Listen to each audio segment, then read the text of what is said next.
ফেরও আরজি করকে নিয়ে নতুন তথ্য। আর এইবার যে তথ্য সামনে এসেছে সেটা হচ্ছে মারাত্মক ব্যাপার, সেটা হচ্ছে ভিসেরা স্যাম্পলকে পরিবর্তন করা হয়েছে।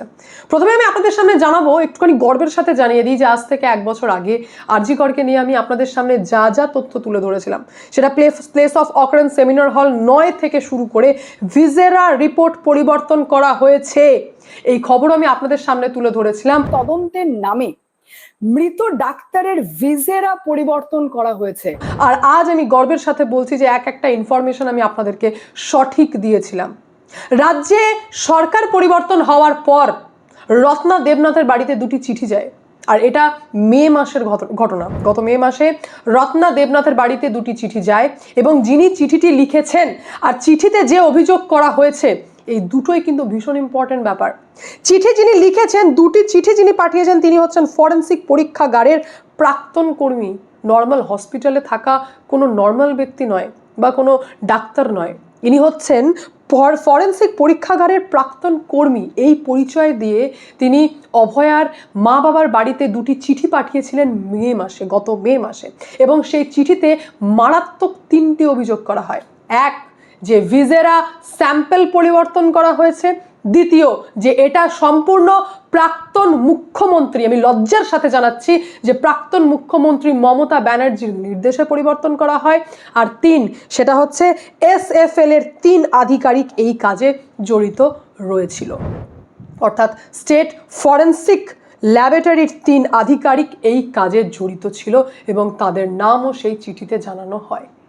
কতটা মারাত্মক ব্যাপার এবং কতটা দুঃখজনক ব্যাপার যে রিপোর্টের উপর বেস করে একটা মামলা থাকে, মানে একটা মামলা চলে। এই ভিসেরা রিপোর্ট অত্যন্ত ইম্পর্টেন্ট একটা রিপোর্ট, এটা মারাত্মক ইম্পর্টেন্ট একটা রিপোর্ট। সেই স্যাম্পলকে নিয়ে ছেড়ছাড় করা হয়েছে।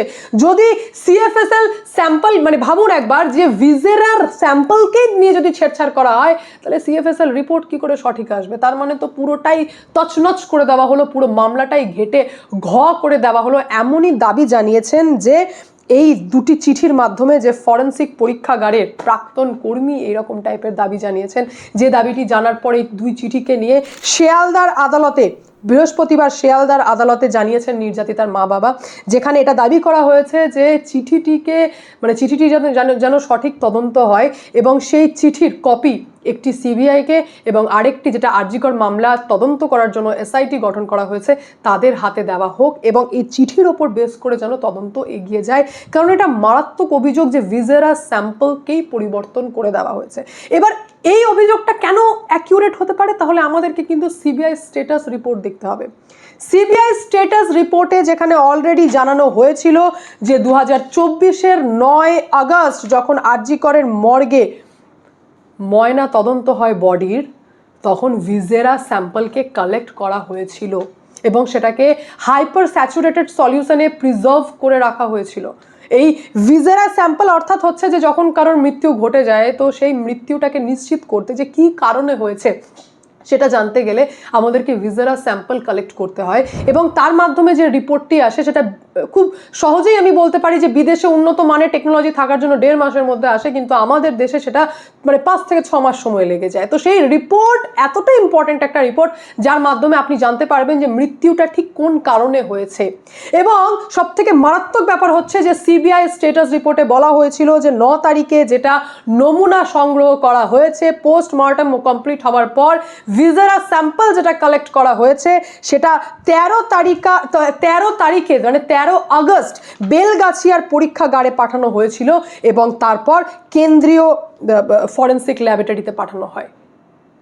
9 থেকে 13 তারিখ, 9 তারিখে স্যাম্পল কালেক্ট করা হয়েছে আর 13 তারিখে পাঠানো হয়েছিল বেলগাছিয়া পরীক্ষাগারে।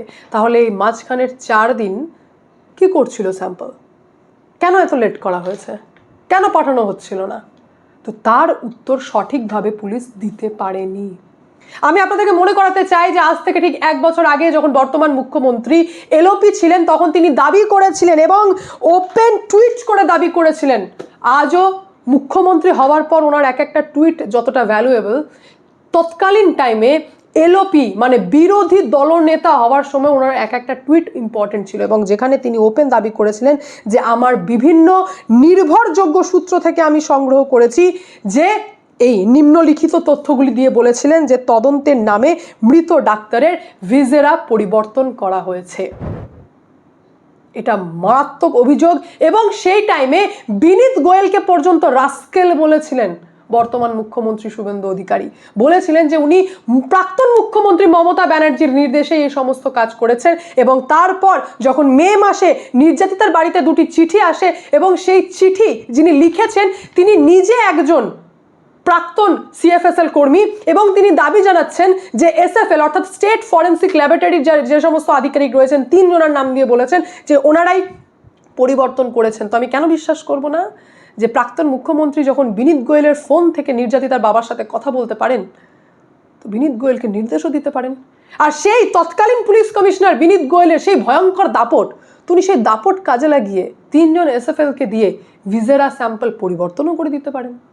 এটা তো পুরোপুরি 100% ম্যাচ করে যাচ্ছে। কি করা হয় ভিসেরাল স্যাম্পলের মাধ্যমে? এই যে কিডনি থাকে, বডির স্টমাক থাকে, ইন্টেস্টাইন থাকে, এগুলো এক একটা পার্টকে কেটে আমরা 100% কনফার্ম করি যে মৃত্যুটা ঠিক কোন কারণে হয়েছে। যদি স্যাম্পলই পরিবর্তন হয়ে যায় তাহলে আর রিপোর্ট কিসের? রিপোর্টের কোনো ভ্যালু থাকলো না। অর্থাৎ প্রাক্তন সরকার এবং প্রশাসনকে খুব ভালোভাবে কাজে লাগিয়ে জানতেন যে কোন জায়গায় হিট করলে বা কোন জায়গায় গন্ডগোল করলে পুরো তদন্তই ভেস্তে যাবে। তার জন্য আঘাত করেছিলেন, যেটা প্লেস অফ অকারেন্স ছিল সেই জায়গাকে ভেঙে গুড়িয়ে দেওয়া হয়েছিল, বেসিন পর্যন্ত পরিবর্তন করে দেওয়া হয়।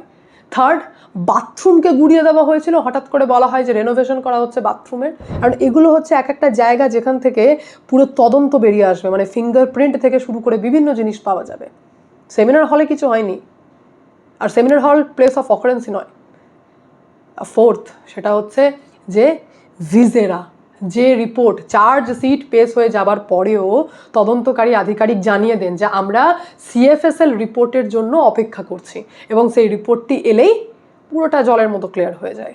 তো সেই ভিসেরা স্যাম্পলকে পরিবর্তন করা হয়ে গেল, এবং এটা সম্পূর্ণ হয়েছে প্রাক্তন মুখ্যমন্ত্রী মমতা ব্যানার্জির নির্দেশ। অত্যন্ত লজ্জার সাথে বলতে হচ্ছে যে ওনার ভাইপো, এই যে নাম রয়েছে, এই যে কি নাম যেন, আমি তো ভুলেই যাচ্ছি ওনার নাম, এই যে আবেশ ব্যানার্জি উপস্থিতি এবং মমতা ব্যানার্জির অত্যন্ত অ্যাক্টিভ হয়ে যাওয়া, এবং তৎকালীন এলওপি শুভেন্দু অধিকারী তিনি নিজে জানিয়েছিলেন যে ভিসেরা পরিবর্তন হয়েছে, এবং এই পুরো ঘটনাটা যেভাবে চেপে যাওয়া হচ্ছিল, অন্ধকারের মধ্যে ঠেলে দেওয়া হচ্ছিল, এক লরি লোক এসে ভেঙে চুরে চলে যাচ্ছিল, তা পুরোটাই প্রমাণ করছিল যে এর মধ্যে অনেক বেশি গন্ডগোল রয়েছে। আর সেই রিপোর্টই আজকে দেখছেন। এ তো মারাত্মক ব্যাপার যে বৃহস্পতিবার দিনে এই চিঠি ওপেন করা হয়েছে, যে ফরেন্সিক পরীক্ষাগারের প্রাক্তন কর্মীর পরিচয় দিয়ে চিঠিতে দাবি করা হয়েছে যে ভিসেরা স্যাম্পল পরিবর্তন করা হয়েছে, বিকৃত করা হয়েছে। মারাত্মক অভিযোগ, মানে পুরো মামলায় ডিস্ট্রয় করে দেওয়ার মতো অভিযোগ করা হয়েছে, এবং আমরা অপেক্ষা করছি যে ফাইনালি এই বিষয়টাকে নিয়ে, অর্থাৎ দেখুন এই চিঠির বেসে তো তদন্ত হতে পারে না। দাবি জানানো হয়েছে যে চিঠিটার সত্যতা যাচাই করে যেন তদন্ত শুরু করা হোক, অর্থাৎ ওই যে 3 জন এসএফএল এর নাম রয়েছে তাদেরকে যেন মানে তদন্তের আয়তায় আনা হোক। আনতে তো অসুবিধা নেই, কারণ পুরোটাই জল ঘোলা রয়েছে। আর আজকে এটা সহজ হবে করা। কেন সহজ হবে বলুন তো? কারণ রত্না দেবনাথ জিতেছেন, উনি একজন এমএলএ, তাহলে এমএলএর নির্দেশে কাজ চলবে। এই যে অনেকেই বলেন না যে রত্না দেবনাথের জিতে কি হলো, এইটা হলো যে নেতা মন্ত্রীকে ফোন করতে গেলে পিএর মাধ্যমে হয়তো ফোন করতে হতো, বা যে নেতা মন্ত্রীর সঙ্গে দেখা করতে গেলে রত্না দেবনাথকে অ্যাপয়েন্টমেন্ট নিতে হতো, আজ তিনি এমএলএ হওয়ার জন্য সেই অ্যাপয়েন্টমেন্ট বা দুবার ফোন করতে গেলে ভাবতে হয় না।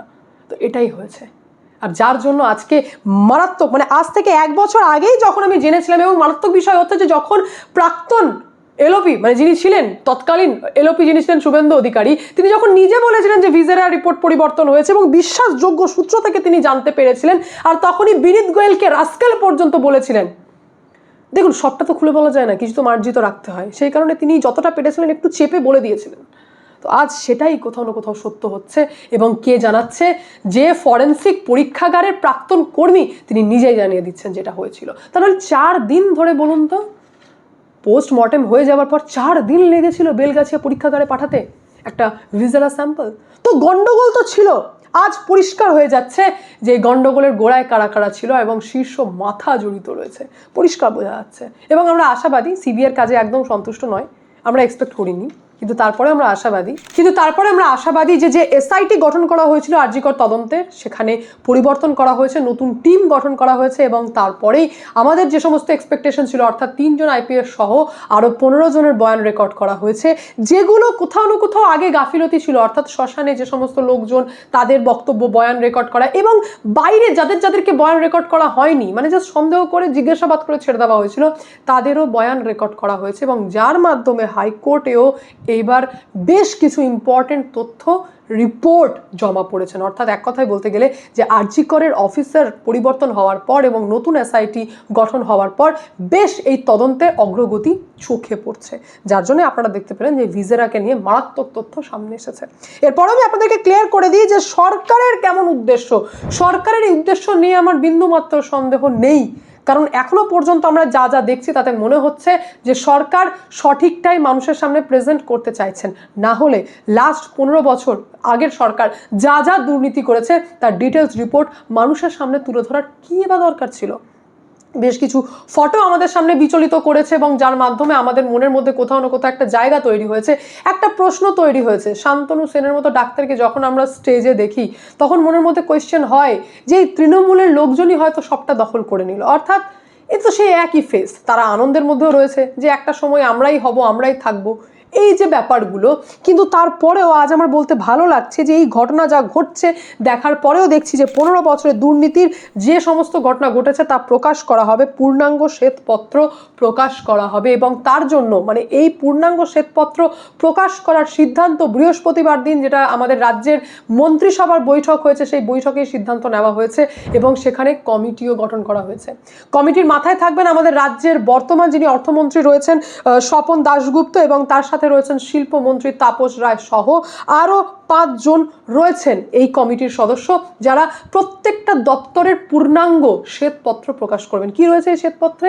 অর্থাৎ মানুষ পরিষ্কারভাবে জানতে পারবে যে আগের সরকার কোন খাতে কত টাকা ইউজ করেছে, সেটা মুখে কত বলেছে, খাতায় কত লিখেছে, কত টাকা নিজের পকেটে গুজেছে এবং কোন কোন জায়গায় দুর্নীতি হয়েছে তার ডিটেলস শ্বেতপত্র প্রকাশ করা হবে, যার দাবি আমরা প্রাক্তন সরকার তৃণমূল কংগ্রেস থাকার সময়ও আমরা বলেছিলাম যে শ্বেতপত্র প্রকাশ করুন, শ্বেতপত্র প্রকাশ করুন, কিন্তু সেটা করার সাহস হয়নি। আর আজ আমরা বলছি যে সেই দিন চলে এসেছে, তদন্ত টিম তৈরি করা হয়ে গেছে, কমিটি গঠন হয়ে গেছে, এবার পূর্ণাঙ্গ শ্বেতপত্র প্রকাশ হবে। অর্থাৎ আরও ভান্ডা ফুটে যাবে যে তারা কোথায় কোথায় গন্ডগোল করেছে। এবার আপনাদের মাইন্ডে আসতে পারে যে কোন কোন সেগমেন্ট হতে পারে, তো সেটা একটু ক্লিয়ারলি আমি জানিয়ে দিই। এক তো হচ্ছে প্রত্যেকটা দফতর ধরে ধরে ডিটেলস রিপোর্ট প্রকাশ করা হবে। তার মধ্যে রাজ্যের সার্বিক আইন শৃঙ্খলার পরিস্থিতির যেটা হঠাৎ করে অবনতি ঘটে গেছে, বিশেষ করে তোলাবাজি, সিন্ডিকেট চক্র এবং মহিলাদের ওপর হওয়া যা অত্যাচার হয়েছে তার একটা পূর্ণাঙ্গ রিপোর্ট আমাদের সামনে তুলে ধরা হবে।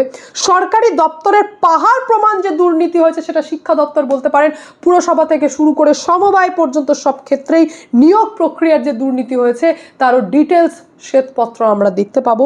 বিশ্ববঙ্গ বাণিজ্য সম্মেলন, যেটাকে বলা হচ্ছে বিশ্ববঙ্গ বিজনেস সামিট, সেখানে ঠিক সরকার কত টাকা খরচা করেছে এবং খাতায় ঠিক কি দেখিয়েছেন, যা ডিফারেন্স অর্থাৎ যে গ্যাপ থাকবে সেই টাকাটা গেল তো গেলই বা কোথায়, তারও ডিটেলস আমরা জানতে পারবো।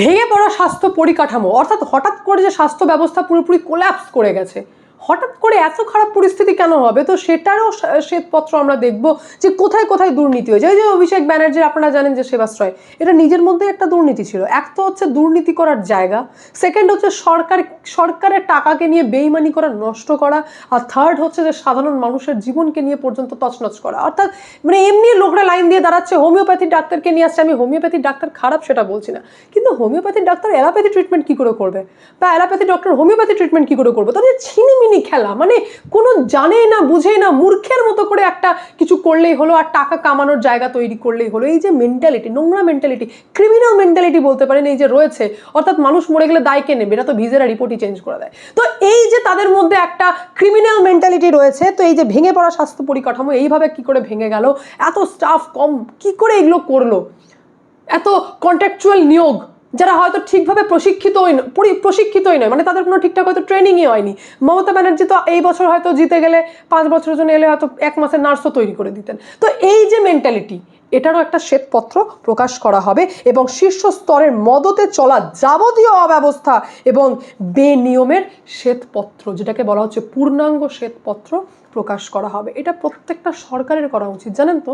মানে সাধারণ মানুষের কাছে তুলে ধরা, আমরা কত কর্মী নিয়োগ করছি, কিভাবে করছি, তাদের কি কি ব্যাপার, আমাদের কোনো হয়তো রাজ্যে কোনো একটা বড় সম্মেলন চলছে বা সামিট চলছে, তার কত খরচা কি হলো, বা সেখান থেকে কোথায় কোন খাতে আমরা কত টাকা খরচা করছি, কোন দপ্তরে কত টাকা যাচ্ছে, কোথায় ইনভেস্টমেন্ট করা হয়েছে, কোন সেক্টরে ইনভেস্ট করা হয়েছে, কারা ইনভেস্টর এসেছে, এটা ডিটেলস মানুষকে জানানো। প্রত্যেকটা বিষয় নিয়ে মানুষ ডিটেলসে জানবে, এটা প্রত্যেকটা সরকারেরই করা উচিত। বিজেপি শাসিত বেশ কিছু রাজ্যে অলরেডি শ্বেতপত্র প্রকাশ করা হয়, আর এটা আনন্দের সাথে আমরা বলছি যে আমাদের রাজ্যেও শ্বেতপত্র প্রকাশ করা হবে, যার মাধ্যমে আমাদের মনে বিন্দু মাত্র কোনো দপ্তরকে নিয়ে সন্দেহ থাকবে না। এবং এরা যে পৌরসভা থেকে শুরু করে যে পঞ্চায়েত পর্যন্ত যারা তৃণমূলের এখন নৃত্য করছেন না, যে আমরাই তো হব, আমরাই সব, তাদের জন্য বলে দিই, এই তদন্ত স্টার্ট হয়েছে। একে একে সবকে ধরা হবে, একে একে প্রত্যেকটা বাড়িতে বাড়িতে পৌঁছানো হবে। প্রত্যেকে, মানে মাথা থেকে পায়ের আঙুল পর্যন্ত যারা দুর্নীতি করেছেন কাউকে ছাড়া যাবে না। হুমায়ুন কবিরকে ছাড়ছেন না তো আপনারা কোন ছাড়ের ছাড়? মানে হুমায়ুন কবিরকে যখন শুভেন্দু অধিকারী ছাড়ছেন না, ওনার একটা বক্তব্যকে ছাড়ছেন না, তখন এই তৃণমূল কংগ্রেসের নোংরা, এরা তো সব একদম বেকার, মানে একদম ফালতু বলতে পারি আমরা, যারা একদম শুধু টাকার জন্য সব কিছু করে থাকে। আজকে তারা দুম করে শরীর পরিবর্তন করে নিয়েছে, কাপড় পরিবর্তন করে নিয়েছে, তো তাদেরকেও বিন্দুমাত্র ছাড়া যাবে না। কারণ আমরা আশাবাদী যে সরকার মানুষের কথায় চলবে এবং মানুষ যা চায় সেই পথেই চলবে। মানুষ পছন্দ করছে না সেটাও কিন্তু বর্তমান সরকার জানেন, বেশ কিছু চিত্র মানুষ পছন্দ করছে না, তাই তো। বাকি এই পুরো বিষয় নিয়ে আপনাদের কি মন্তব্য অতি অবশ্যই কমেন্টের মাধ্যমে জানান। আমি এখানে এন্ড করি, দেখা হচ্ছে নেক্সট ভিডিওতে। ভালো থাকবেন, সুস্থ থাকবেন, সঙ্গে অদ্বিতীয়া চ্যানেলকে অতি অবশ্যই সাবস্ক্রাইব করবেন, কারণ একটাই, যা হবে স্পষ্ট হবে।